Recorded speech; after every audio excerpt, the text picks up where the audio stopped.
Hello everyone, कैसे हैं आप लोग? I hope all of you are doing good. तो yes everyone, we are back at the rapid recap revision series. Okay, तो आज हम बच्चों डिस्कस करने वाले हैं लॉज ऑफ मोशन, जो कि आपके आईसीएससी क्लास 9 फिजिक्स का एक इंपॉर्टेंट चैप्टर है।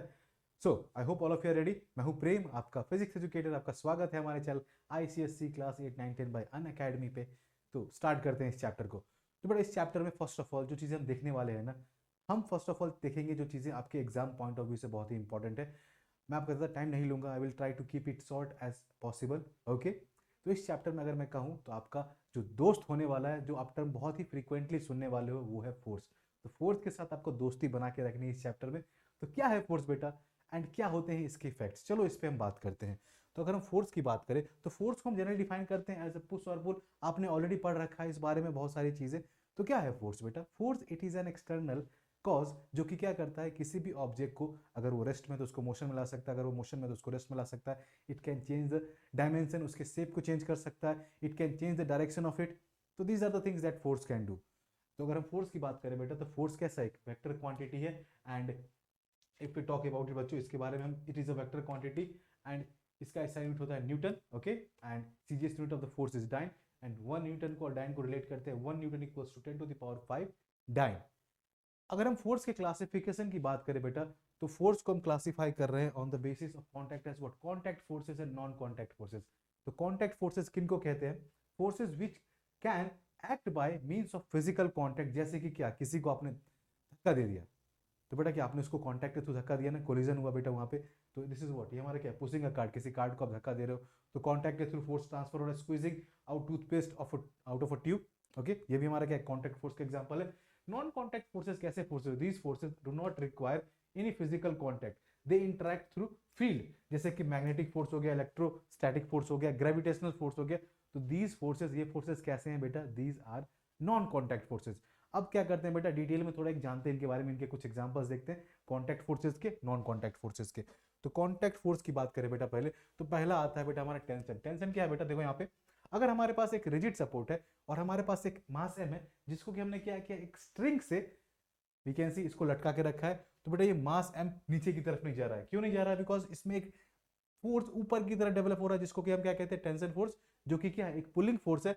एंड इसकी डायरेक्शन क्या होती है बेटा? It is having a direction towards the point of suspension, इसकी तरफ। ओके, एंड यहाँ पे देखो, यहाँ पे क्या हमारा, वी कैन सी यहाँ पे हमारा क्या, पॉइंट ऑफ कॉन्टैक्ट। ये हमारा क्या बेटा, पॉइंट ऑफ कॉन्टैक्ट किसका बेटा? स्ट्रिंग का एंड बॉडी का। पॉइंट ऑफ कॉन्टैक्ट किसका बेटा? स्ट्रिंग का एंड बॉडी का। इसका वेट नीचे की तरफ लग रहा है एंड टेंशन अप ऊपर की तरफ लग रहा है। तो आई होप यू कैन सी, ये भी हमारा क्या है बेटा, tension force. What, it is a contact force. Tension force कैसा फोर्स है? एक कॉन्टैक्ट फोर्स है। ओके, अगर हम आगे बात करें नॉर्मल रिएक्शन की, तो बेटा आप सभी बुक्स कब उठाते हो? जब एग्जाम्स आते हैं ना, वरना तो आपके टेबल में या फिर आपके रैक्स में ही पड़े रहते हैं। तो जब वहां पड़े रहते हैं तो क्या वो अपने आप मूव कर सकते हैं जब तक उस पर कोई एक्सटर्नल फोर्स नहीं लगता? नहीं करते ना।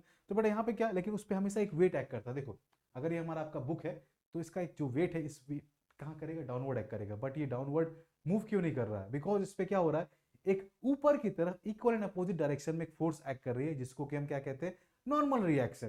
तो नॉर्मल रिएक्शन क्या है बेटा? It is always perpendicular to the surface of contact. Yes, and it is what बेटा, ये क्या होता है, जो हमारा वेट ऑफ द बॉडी होता है ना, उसके इक्वल एंड अपोजिट होता है।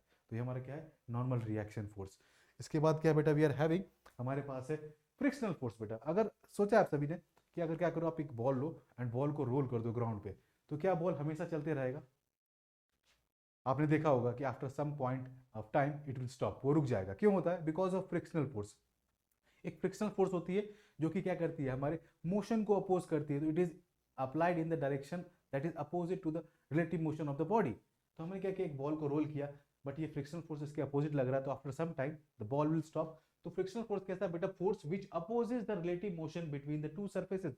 इन दो सर्फेसेस के बीच में लग रहा है। तो I hope you can see, frictional force कैसा फोर्स है? Again it is the contact force, because ये दो सर्फेस कॉन्टैक्ट में आए तभी फ्रिक्शनल फोर्स आया ना। यस, तो फ्रिक्शनल फोर्स भी क्या है, कॉन्टैक्ट फोर्स है।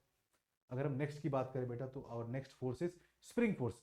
हमारे पास एक स्प्रिंग है जिसको कि हमने कंप्रेस किया by means of some external force, and एक स्फेरिकल बॉल को इसके वी कैन सी टिप के पास प्लेस कर दिया। तो बेटा जितना हम एक्सटर्नल फोर्स लगा रहे हैं, कंप्रेस कर रहे हैं बेटा, उतना इसमें we can see energy store हो रही है। जब इसको रिलीज करेंगे तो ये बॉल डिस्प्लेस होगी बाय सम डिस्टेंस। ओके, तो more the external force, more is the displacement, more the spring force. Okay, and ये जो हमारी क्या बेटा, ऐसा क्यों हो रहा है spring force? We can see जब स्प्रिंग हमारा ऑलरेडी यहाँ तक था तो हमने इसे कंप्रेस करके इसका स्टेट को चेंज किया, तो रिस्टोरिंग फोर्स होती है वो क्या करती है, रिस्टोरिंग फोर्स ट्राई करेगी कि स्प्रिंग अपने ओरिजिनल पोजीशन में वापस आ जाए। ओके, तो यहाँ पे हमारे पास क्या, ये भी क्या बेटा, we are doing this by the means of physical contact, तो ये भी क्या है, कांटेक्ट फोर्स के अंदर ही आता है। अब इसके बाद लास्ट में हमारे पास क्या है, आप सभी ने ट्रक्स देखे हैं, कार्स देखे हैं, बट देखो थोड़ा एक कोलिजन है, एक थोड़ा मैंने सीन बना दिया यहाँ पे। Okay, you can see that एक ट्रक आ रहा है एंड एक एसयूवी। ओके, अब गाड़ी का नाम सोच लो, मैंने नाम नहीं लिखा, क्या कर रहे हैं, दोनों कोलाइड कर रहे हैं, एक्सीडेंट्स होते हैं ना, तो दोनों बॉडी एक दूसरे पे फोर्स लगाती है। यहाँ पे जो हमारा लॉरी है that will exert force on car and car will exert force on the lorry and boom whack, यहाँ पे क्या हो रहा है बेटा, यहाँ पे कोलिजन हो रहा है। तो यहाँ भी हमारा क्या हो रहा है बेटा, ये कॉन्टैक्ट में दो बॉडीज आ रही है, उसके कारण क्या हो रहा है बेटा, उसके कारण हो रहा है यहाँ पे हमारा फोर्सेस दोनों एक दूसरे पे लगा रहे हैं। ऑल्सो आपने देखा होगा कभी कभी फुटबॉल में होता है, गेम्स में होता है, रग्बी में, कि लोग आपस में टकराते हैं, लगते हैं ना, तो वहाँ भी कोलिजन होता है like that. So all of these are what, ये भी क्या है बेटा, कॉन्टैक्ट फोर्सेज है। ना अगर हम नॉन कॉन्टैक्ट फोर्सेस की बात करें तो हमारा इसमें आता है बेटा इलेक्ट्रोस्टैटिक फोर्स। क्या होता है अगर हमारे पास, दिस इज इसका मेन रीजन क्या है, इलेक्ट्रोस्टैटिक फोर्स का बेटा मेन रीजन क्या है बेटा, it is due to what, charges. Okay, charge के कारण। ओके, अगर हमारे पास चार्ज है बेटा, लाइक दो पॉजिटिव चार्ज है, तो इफ दे आर इन एक दूसरे के फील्ड, तो they will repel each other. Okay, यहाँ पे रिपल्सन होता है, but if one is positive one is negative, तो ये दोनों को अट्रैक्ट करते हैं। तो electrostatic force it can be what, it can be repulsive भी, इट कैन बी अट्रैक्टिव भी। Same goes with magnetic force बेटा, अगर हमारे पास दो पोल्स है like south pole and north pole, तो अगर हमने साउथ साउथ को साथ में रखा, नॉर्थ नॉर्थ को साथ में रखा, सेम पोल्स, तो रिपल्सन होगा। And if opposite poles are there तो they will attract each other. तो ये भी क्या है बेटा, हमारे मैग्नेटिक फोर्स भी क्या, it can be what, it can be attractive and repulsive both. But जो हमारा तीसरा नॉन कॉन्टैक्ट फोर्स है, ग्रेविटेशनल फोर्स, वो क्या होता है, इट इज ऑलवेज अट्रैक्टिव। तो कैसे डिफाइन करते हैं, we can say each particle attracts other particle due to its mass. So this force of attraction between the two particles, इसको हम कहते हैं gravitational force, and it is always attractive. So कुछ general character होते हैं हमारा non contact forces का। पहला क्या है कि ग्रेविटेशनल फोर्स ऑलवेज अट्रैक्टिव है, और हमारा electrostatic and magnetic force it can be either attractive or repulsive. Also magnitude of non contact force F, ये किस पे डिपेंड करता है, it depends and it is inversely proportional to the separation between the bodies. Okay, जो bodies के बीच का separation है, distance between the two bodies है ना, उसके इनवर्सली प्रोपोर्शनल है, उसके स्क्वायर के इनवर्सली प्रोपोर्शनल है। F is inversely proportional to 1 upon r square. Okay, directly proportional to 1 upon r square और inversely proportional to r square. You can say that. Okay, चलिए अब हम आगे देखेंगे, will be talking about Newton's first law of motion. तो बेटा इस Newton first law of motion में हमें क्या क्या पढ़ना है, will be basically talking about क्या है इनर्शिया, क्या होता है इनर्शिया के टाइप्स, एंड इसके कुछ एग्जांपल्स हमें देखने हैं। तो न्यूटन का फर्स्ट लॉ का स्टेटमेंट फर्स्ट ऑफ ऑल क्या कहता है कि if a body is at rest it remains at rest unless external force is applied on it, or if a body is moving it will continue to move with the same speed in the same direction unless a force is applied on it. Okay, तो अगर उसका state of rest है तो बेटा वो rest ही रहेगा जब तक हम उस पर कोई एक्सटर्नल फोर्स नहीं लगाते। आपकी जो बुक रहती है बेटा रैक में रखी रहती है, एग्जाम से पहले नहीं उठती ना, बिकॉज एग्जाम का प्रेशर आता है, तो आपके हाथ में आता है क्या कि चलो इसको हम फोर्स लगा के उठाते हैं, अदरवाइज वो कभी आप बुक नहीं उठाने वाले। एंड ऑल्सो अगर कोई बॉडी मूव कर रही है बेटा तो उसको मूव ही करते रहेगी जब तक अगर उस पर कोई एक्सटर्नल फोर्स नहीं लगता है। जैसे कोई बॉल अगर रोल कर रही है ग्राउंड पे बेटा, तो फ्रिक्शनल फोर्स उसके अपोज कर रही है, एक्सटर्नल कॉज है तभी बॉल रुक रही है, अदरवाइज वो बॉल हमेशा मूव ही करती रहती। ओके ना, अगर हम इनर्शिया की बात करें बेटा, इनर्शिया क्या है, inertia is nothing but what, एक बॉडी की इनहेरेंट प्रॉपर्टी है जो क्या करती है, जो करती है resist the change in the state of rest or change in the state of motion.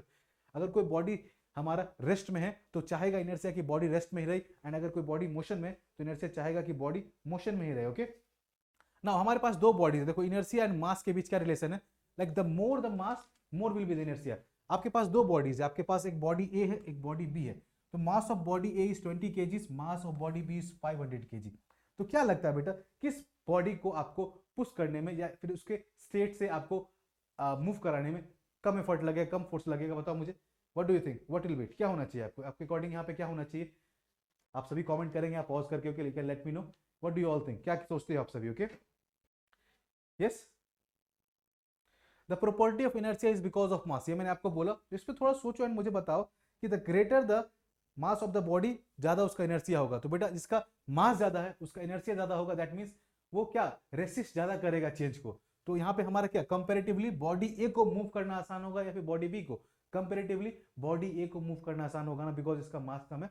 तो आप यहाँ क्या लिख सकते हो, inertia is directly proportional to mass. Okay, inertia हमारा क्या है, डायरेक्टली प्रोपोर्शनल टू मास है। हमारा m A is very much less than m B, तो बेटा वी कैन सी किसको मूव करना आसान होगा बेटा हमारे लिए, हमारे लिए मूव करना किसको आसान होगा? हमारे लिए मूव करना बॉडी ए को आसान होगा, बिकॉज इसका मास कम है, इसका इनर्शिया कम होगा and it will resist less. Okay, ठीक है, चलिए now will talk about the types of inertia. Now बेटा इनर्शिया के टाइप्स के बारे में बात करते हैं। तो we are having inertia of rest बेटा हमारे पास। तो ये क्या कहता है? Tendency of a body to continue its state of rest until and unless external force is applied on it. Inertia of motion, tendency of a body to continue its state of motion until an external force is applied on it. तो देखो inertia of rest की first of all बात करते हैं, इसके कुछ example सोचते हैं। आप सभी ने कैरम बोर्ड खेला होगा, मुझे लगता है खेला होगा ना सभी ने। तो उसमें क्या करते हैं, उनकी जो गोटियां होती है, जो कॉइन्स होते हैं, उनको वन अबव अदर ऐसे प्लेस करते हैं। ओके, चलो इसका एक डायग्राम बना के मैं समझाता हूँ, है ना। लाइक कैसा होता है, एक ये रही, इसके ऊपर एक दूसरा तीसरा, एंड टॉप पे क्या करते हैं बेटा, हम क्वीन को प्लेस करते थे ना। तो हम क्या करते हैं, बॉटम मोस्ट को स्ट्राइक करते थे विथ फोर्स। तो क्या होता था कि बॉटम वाला क्या, देखो बॉटम वाले पे हमने फोर्स लगाया तो ये डिस्प्लेस हो गया, बट बाकी जितने सारे हैं ना वो क्या चाहेंगे कि वो अपने स्टेट ऑफ रेस्ट में रहे, तो वापस उसी तरीके से गिरते थे। एक एक्सपेरिमेंट और कर सकते हो आप सभी, क्या, एक ग्लास लेना एंड उसके ऊपर एक कार्डबोर्ड रखना एंड कार्डबोर्ड के ऊपर एक सिक्का रखना एंड बहुत जल्दी क्विकली उस कार्डबोर्ड को खींचना, तो बेटा वो कॉइन जो होगा ना, वो कॉइन ग्लास में ही जाके गिरेगा। बिकॉज क्यों होगा? Because of inertia of rest. वो कॉइन चाहेगा कि बेटा वो स्टेट ऑफ रेस्ट में है, बट जो उसको सपोर्ट मिल रहा था कार्डबोर्ड से, आपने हटा दिया तो वो डाउनवर्ड की तरफ मूव करेगा। एक और एग्जांपल दूं, आप सभी बस में, ट्रेन में, कार में ट्रेवल तो करते ही होगे ना। यस, सभी करते ही होगे। तो चलो आपका एक डायग्राम बनाता हूं मैं। देखो अगर आप सभी मान लो ये आपकी बस है बेटा, ओके, ये आपकी बस है, ऑल ऑफ यू, ये बस है एंड इसमें आप हो, ओके, ये आप हो, इस बस में आप हो, एवरीवन, ये आप हो, ये आप पैर रखा आपने, आप खड़े हो इस बस में, you are the passenger here. Now जब आप बस रुकी हुई है, ओके, जब बस आगे की तरफ मूव करती है तो बेटा आप बैकवर्ड लीन करते हो, पीछे की तरफ होते हो। क्यों होते हो? बैकवर्ड मूवमेंट क्यों होता है? Because of inertia of rest. ऐसा क्यों होता है? बिकॉज ये जो पैर आपका है ना बेटा, पैर आपका क्या है, ये बस के साथ है, तो पैर बस के साथ आगे बढ़ने का ट्राई करता है, बट जो बॉडी का हमारा अपर पार्ट है उस पर तो कोई फोर्स एक्ट नहीं कर रहा है, that will try to be in the state of rest. That is why पैर तो आगे जाता है बट बॉडी इसे पीछे की तरफ लीन बैकवर्ड हो जाती है। I hope you are getting this. Okay, ये कुछ एग्जांपल्स थे इनर्शिया ऑफ रेस्ट के। Now will talk about the inertia of motion. Inertia of motion की बेटा अगर हम बात करें, if you talk about the inertia of motion, तो अगर कोई बॉडी, वी कैन सी ना, it tries to be in the state of motion until unless कोई भी एक्सटर्नल फोर्स पे अप्लाई नहीं करता। अगर कोई बॉडी मूव कर रही है like with 10 kilometre per hour in north direction, yes, तो it will try to go for it like that only, जब तक उस पर कोई एक्सटर्नल फोर्स लगा के हम उसे रोकते नहीं है। जैसे कि आप देखते होगे कि आप क्या करते हो, आप कभी साइकिल चलाई, सभी ने पैडल मारा ही होगा ना, साइकिल की पैडल मारी होगी, तो आप पैडल लगाते लगाते छोड़ भी देते हो, तो थोड़ी देर बाद जाके साइकिल रुकता है। इंस्टेंटली साइकिल स्टॉप नहीं करती। पंखे का स्विच ऑफ करते हो, क्या इंस्टेंटली पंखा बंद हो जाता है? नहीं ना, it goes for some time and then it will stop. Yes, तो यहाँ पे क्या, this is because of inertia of motion only. Okay, जो अगर कोई लॉन्ग जंप के लिए कोई रनर एथलीट भागता है बेटा, तो फर्स्ट ऑफ ऑल वो क्या करता है, दौड़ते दौड़ते तो क्या करता है, थोड़ा मोमेंटम बनाता है and then he goes for the long jump. Okay, तो ये रीजन है। ऑल्सो यहाँ पे आप देखो वो बस वाला जो केस था ना, उसका यहाँ पे एग्जाम्पल ले सकते हैं अपन। क्या, ये आपका देखो ये बस है बच्चों, दिस इज द बस, जिसमें कि क्या हो, आप खड़े हो एंड ये बस क्या कर रही थी बेटा, मूव कर रही थी। ओके, नाउ सडनली क्या होता है, ड्राइवर ने क्या होता है, ब्रेक लगाया। बस हो, कार हो, ट्रेन, ये सभी एग्जांपल देख सकते हो। ये बस मूव कर रही थी with some velocity, some speed. Okay, now तो क्या था बेटा, ये आपका जो पैर लगा हुआ है बस के साथ, ओके, वी कैन सी, ये भी क्या था बेटा, मोशन में था। ओके, ये भी मोशन में था, पूरी बॉडी मोशन में थी, बट जब ड्राइवर ने अचानक से ब्रेक लगाया तो ये क्या होगा, ये पार्ट तो आपका रेस्ट में आ गया, बट अपर पार्ट पे कोई फोर्स एक्ट नहीं कर रही है। देन क्या होगा बेटा, आप आगे की तरफ झुकेंगे, you will move forward, you will lean forward. Okay, आप आगे की तरफ झुकोगे, आप आगे की तरफ लीन कर जाओगे। This is also due to what बेटा, ये भी किसके कारण होता है, this is also due to inertia of what बेटा, इनर्शिया ऑफ मोशन। यही देखा होगा आपने कि कभी भी अगर आप किसी भी मूविंग व्हीकल से डायरेक्टली जंप करते हो, ट्रेन से, बस से, तो आप गिर जाओगे। ओके, बिकॉज ऑफ व्हाट, आपको क्या करना होगा बेटा, उसकी स्पीड के साथ थोड़ी देर तक चलना होगा, then you will not fall, otherwise you will fall. Okay, तो ये हमारे क्या, इनर्शिया ऑफ मोशन के कुछ एग्जांपल्स हैं। ओके, चलिए, तो ये हमारा क्या था बेटा, दिस वाज ऑल अबाउट हमारे न्यूटन्स फर्स्ट लॉ। अब हम देखते हैं लीनियर मोमेंटम क्या होता है बच्चा। लीनियर मोमेंटम बेटा हमारा यहाँ पे क्या, if a body of mass m is moving with a velocity of v, तो लीनियर मोमेंटम p को कैसे डिफाइन करते हैं, p इज इक्वल्स टू होता है बेटा हमारा mass into velocity. Okay, p equals to होता है mass into velocity. Now it is also a vector quantity in the direction of applied force. इसका ऐसा यूनिट क्या होगा बेटा, मास का ऐसा यूनिट होता है kilogram, and for velocity it is metre per second, तो इसका आ चुका है kg मीटर पर सेकंड। तो सिमिलरली CGS क्या आ जाएगा बेटा, it will be gram centimetre per second. I think यहाँ तक चीजें क्लियर होगी। If anyone wants to take notes बेटा, you can take notes and हम आगे की तरफ बढ़ेंगे। Okay, will move forward. अब हम देखेंगे हमारा चेंज इन लीनियर मोमेंटम क्या होता है बेटा, चेंज इन, तो momentum that is m into v, तो डेल्टा p, मतलब चेंज इन मोमेंटम कैसे डिफाइन करेंगे बेटा, will define it as what, delta mv। नाउ यहाँ पे एक चीज ध्यान देने वाली है कि यहाँ पे दो केसेस बन जाएंगे बेटा, क्या, कि when we are talking about कि हमारा जब मास कांस्टेंट है, ओके, पहला केस क्या बेटा, जब हमारा if m is equals to constant, अगर हमारा मास कांस्टेंट है जो जनरली हम लेते हैं, तो we can write delta p as what, m delta v, okay. But second case क्या आ जाएगा, जब हमारा वेलोसिटी है बेटा it is approaching to the speed of light, then m क्या होता है बेटा, मास हमारा वेरिएबल हो जाता है, हमारा मास वेरिएबल हो जाता है। तो उस केस में डेल्टा p को आप क्या लिखते हो, you can write it as delta mv, इसको आप ऐसे ही लिखोगे, ठीक है, you will write it like that only, okay, ठीक है। अब Newton second law of motion क्या कहता है, will talk about it now. तो सेकंड लॉ ऑफ मोशन कहता है, according to it the rate of change of linear momentum is directly proportional, किसके, to the force applied on it, and the change in momentum takes place in the direction in which force is applied. तो बेटा force is directly proportional to delta p upon delta t. तो यहाँ पे अगर हम proportionality को हटाते हैं तो what we can write, we can write it as what बेटा, हम लिख सकते हैं यहाँ पे डेल्टा पी की जगह we can put what, delta p को हम लिख सकते हैं m को कांस्टेंट लेके we can write m delta v, okay. m को मैंने कांस्टेंट वाला केस लिया है तो we can write it as what, m delta v, we can write it as m delta v।